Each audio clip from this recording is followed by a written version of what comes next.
वरहमतुल्लाहि वबरकातुहू। प्यारे बच्चों, आज हमारी ऑनलाइन क्लास है और आज की ऑनलाइन क्लास में हम ख़त लिखना सीखेंगे कि हमें ख़त जो है किस तरह से लिखना होता है। डियर किड्स, आज का जो दौर है, जो ज़माना है वो मोबाइल फ़ोन का ज़माना है, तो ख़त व किताबत तो ख़त्म ही हो चुकी है लगभग। ख़त पहले ज़माने में जब ये फ़ोन वग़ैरह नहीं थे तो ख़त ही चला करते थे और उनमें 8-8 दिन भी लग जाते थे अगर दूर का होता था ख़त पहुँचते पहुँचते। तो एक बेनिफिट ये भी है आज फ़ोन के होने से कि जो भी ख़बर होती है वो हमें हैंड टू हैंड मिल जाती है। ख़त में क्योंकि काफ़ी दिन लग जाते थे, 2 दिन 4 दिन, ज़्यादा दूर है तो और ज़्यादा दिन लगते थे, लेकिन आज मोबाइल से बैठे बैठे हम चंद सेकंड में ही अपने रिश्तेदारों से जो दूर बैठे हुए हैं बात कर सकते हैं। इवन हम उनको वीडियो कॉल पर देख भी सकते हैं और उनसे मिल भी सकते हैं वीडियो कॉलिंग के ज़रिए। लेकिन क्योंकि अगर ज़माना कुछ भी हो, हमें दरख्वास्त वग़ैरह या ख़त किताबत वग़ैरह तो फिर भी मालूम होना चाहिए इसके बारे में कि किस तरह से हम दरख्वास्त लिखते हैं और किस तरह से हम ख़त लिखते हैं। तो चलिए आज थोड़ा सा ख़त के बारे में ही डिस्कस करेंगे कि अगर हमें ख़त लिखना है अपने दोस्त को तो किस तरह से उसको तसल्ली हम देंगे।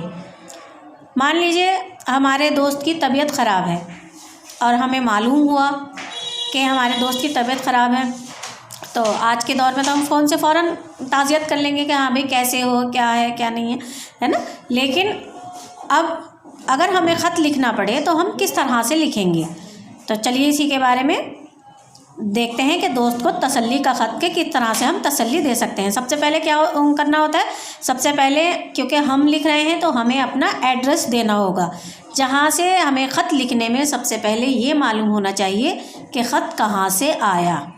सबसे पहली बात, अगर हम ख़त लिख रहे हैं तो हमें इस बात का ध्यान रखना है कि कहाँ से ख़त आया है, और जहाँ से आया है वहाँ ऊपर एड्रेस लिखा हुआ होता है, पता लिखा हुआ होता है।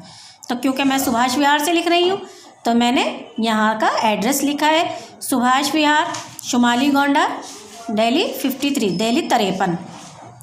उसके बाद में हमें किस डेट में ख़त लिखा गया है वो भी डेट मेंशन करनी होती है, ताकि हमें पता चल जाए कि जितने दिन बाद भी ख़त पहुँचे कि ये ख़त जो है वो कितने दिन का चला हुआ है और हमारे पास कितने दिन बाद मिला है, पहुँचा है। ठीक है, तो डेट से हमें ये भी फ़ायदा होता है। उसके बाद में जब हमने अपना एड्रेस वग़ैरह मेंशन कर दिया तो अब क्या करना है, अब हमें लिखना है कि किसको लिख रहे हैं। प्यारे दोस्त, अस्सलाम वालेकुम। यहाँ प्यारे दोस्त, उसका दोस्त का अपने नाम भी लिख सकते हैं कि प्यारे दोस्त या प्यारी सहेली या प्यारे जो भी हमारा नाम है दोस्त के बाद में हम उनका नाम लिख सकते हैं कि अगर अहमद है, मोहम्मद है या कुछ भी है तो वो लिखकर हम फिर उसके बाद में सलाम लिख सकते हैं।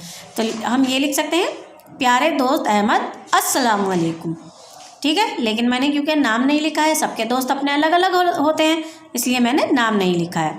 तो मैंने ऐसे ही लिखा है, तो आप चाहें तो अपने दोस्त का नाम लिख सकते हैं, प्यारे दोस्त अस्सलाम वालेकुम, क्योंकि सलाम से बड़ी दुआ कोई नहीं है, इसलिए यहाँ हम सलाम लिखेंगे।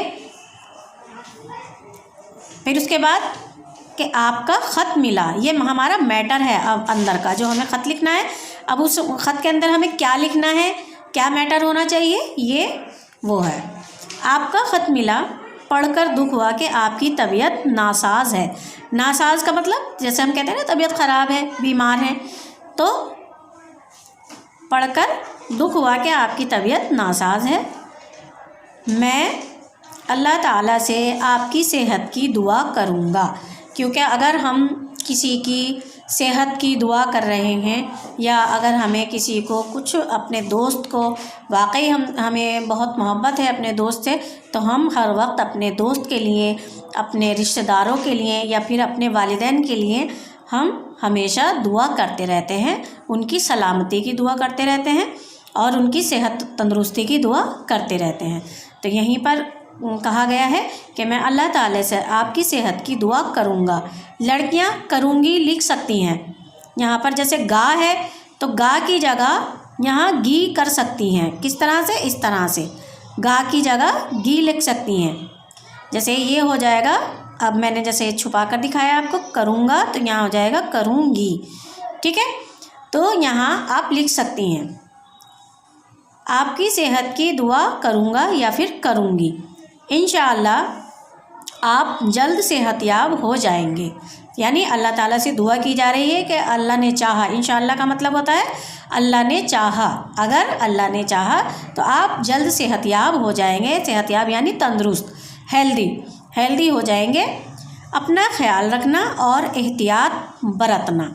अपना ख्याल रखना, और ये तो आपको समझ आ रहा होगा कि अपना ख्याल रखना और एहतियात बरतना। एहतियात का मतलब कि हमें सावधानी बरतनी है कि किस वजह से हमारी तबीयत ख़राब हो रही है, क्या वजह है। जो जैसे मान लीजिए इस वक्त सर्दी का मौसम है, तो हमें सर्दी से बचना है, अपने आप को सर्दी से बचाना है, क्योंकि सर्दी से हमें क्या हो सकता है? कोल्ड हो सकता है, फीवर हो सकता है, तो उससे हमें अपने आप को बचाना है। इसे ही एहतियात कहते हैं। अपने आप को किसी भी चीज़ से बचाना, उसको एहतियात बरतना कहते हैं। उसके बाद यहाँ हमारी बात पूरी हो जाती है, तो हम क्या लिखते हैं? अल्लाह हाफिज़। ठीक है, अल्लाह हाफिज़ के बाद में फिर उसके बाद में क्या लिखना होता है कि किसने ख़त लिखा है, ये भी मालूम होना चाहिए। तो आपकी दोस्त, अब देखिए यहाँ लड़कियाँ लिख सकती हैं आपकी दोस्त। मैंने अपना नाम लिखा है गुलशन, तो आप प्लीज़ मेरा नाम ना लिखें, अपना ही नाम लिखें, क्योंकि आप मेरा नाम देख के सबके सब लड़कियाँ मेरा नाम, लड़के तक मेरा नाम लिख देते हैं। तो इस बात से ध्यान रखें कि क्योंकि मैं ख़त लिख रही हूँ इसलिए मैंने अपना नाम लिखा है, तो आप अपना नाम लिखें। ठीक है, यहाँ लड़के लिख सकते हैं आपका दोस्त, मैंने अहमद लिख दिया है। अब जिसका नाम, अगर किसी का नाम अहमद है तो वो लिख सकते हैं, अदरवाइज़ अपना नाम लिखेंगे यहाँ। और इस बात का ध्यान रखें कि आपको मैं दोनों तरीक़े से लिखना सिखाती हूँ कि लड़कियाँ क्या लिखें और लड़के क्या लिखें, लेकिन आप बिल्कुल ध्यान नहीं रखते, आंखें बंद करके लिखते हैं और दोनों ही चीज़ें लिख लेते हैं कि आपकी फरमाबरदार, आपका फरमाबरदार, लड़कियों का भी, लड़कों का भी। तो प्लीज़ इस बात को ध्यान रखें कि लड़कियां सिर्फ ये वाला पोर्शन यानी आपकी दोस्त, और यहाँ नीचे लिखेंगी अपना नाम, और यहाँ लड़के लिखेंगे आपका दोस्त और यहाँ लिखेंगे अपना नाम। तो यहाँ आप ऐड कर सकते हैं, प्यारा भी ऐड कर सकते हैं, नहीं तो इतना भी काफ़ी है। मुझे उम्मीद है आज जो मैंने आपको ख़त का मफ़हूम लिखना, किस तरह से ख़त लिखा जाता है, ये मैंने आपको सिखाया है। ये आपको इंशाअल्लाह आगे भी काम आएगा, क्योंकि अगर आपको ये मैटर मालूम है कि हमें किस तरह से ख़त लिखना है, तो आप कहीं पर भी किसी को भी आप ख़त लिख सकते हैं, लेटर लिख सकते हैं। तो इसी तरह से आपको साफ़ सुथरी हैंडराइटिंग में लिखना है और ध्यान रखना है जो बातें मैंने आपको बताई हैं कि किस तरह से आपको ये ख़त लिखना है।